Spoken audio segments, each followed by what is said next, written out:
Olá, seja muito bem-vindo e muito bem-vinda ao canal Momentos para Dormir.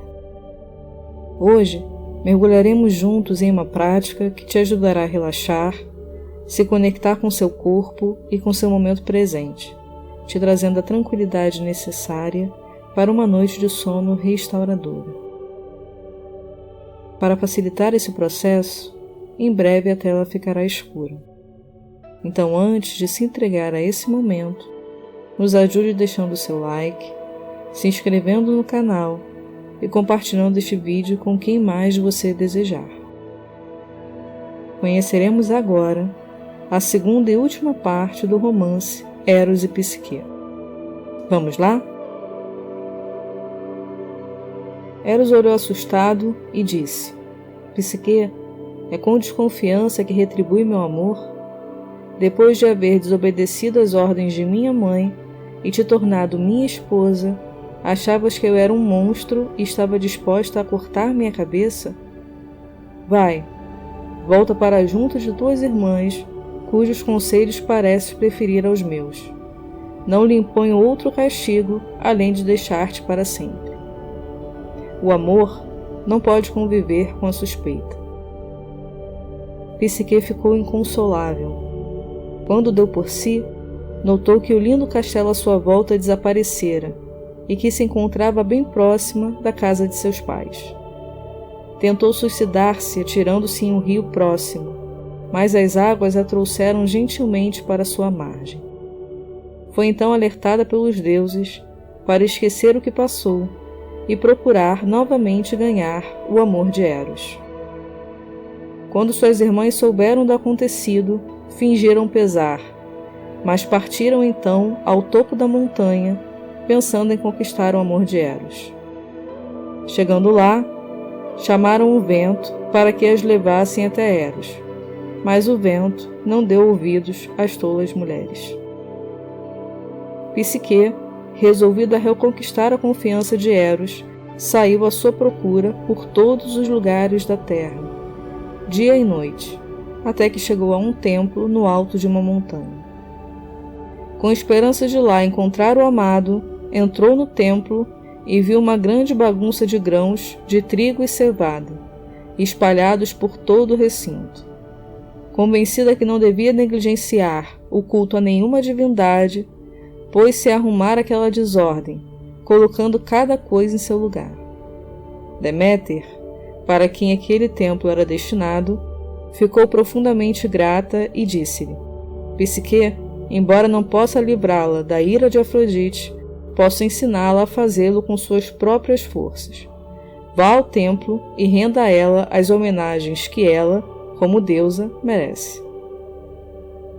Afrodite, ao recebê-la em seu templo, não escondeu sua raiva. Afinal, por aquela reles mortal, o seu filho havia desobedecido suas ordens e agora se encontrava em um leito, recuperando-se da ferida por ela causada. Como condição de seu perdão, a deusa impôs uma série de tarefas mortais que Psique deveria realizar. Primeiro, deveria, antes do anoitecer, separar uma grande quantidade de grãos misturados. Psique ficou assustada diante de tanto trabalho, porém uma formiga que estava próxima ficou comovida com a tristeza da jovem e convocou seu exército a isolar cada uma das qualidades de grão. Como segunda tarefa, Afrodite ordenou que fosse até as margens de um rio onde ovelhas de lã dourada pastavam e trouxesse um pouco de lã de cada carneiro. Psique estava disposta a cruzar o rio quando ouviu uma voz dizer que não atravessasse as águas até que os carneiros se pusessem a descansar sob o sol quente, quando ela poderia aproveitar e cortar sua lã. De outro modo, seria atacada e morta pelos carneiros. Assim feito, Psique esperou até o sol ficar bem alto no horizonte, atravessou o rio e levou a Afrodite uma grande quantidade de lã dourada. Sua terceira tarefa seria subir ao topo de uma alta montanha e trazer para Afrodite uma jarra, cheia de um pouco de água escura que jorrava de seu cunho. Dentre os perigos que Psique enfrentaria, estava um dragão que guardava essa fonte. Ela foi ajudada nessa tarefa por uma grande águia que voou baixo, próximo à fonte, e encheu a jarra com a negra água. Irada com o sucesso da jovem, Afrodite planejou uma última, porém fatal tarefa. Psique deveria descer ao mundo inferior e pedir a Perséfone que lhe desse um pouco de sua própria beleza, que deveria guardar em uma caixa. Desesperada, subiu ao topo de uma elevada torre e quis atirar-se, para assim poder alcançar o mundo subterrâneo. A torre, porém, murmurou instruções de como entrar em uma particular caverna para alcançar o reino de Hades. Ensinou-lhe ainda como driblar os diversos perigos da jornada e falou: quando Perséfone lhe der a caixa com sua beleza, toma o cuidado, maior que de todas as outras coisas, de não olhar para dentro da caixa, pois a beleza dos deuses não cabe aos olhos mortais.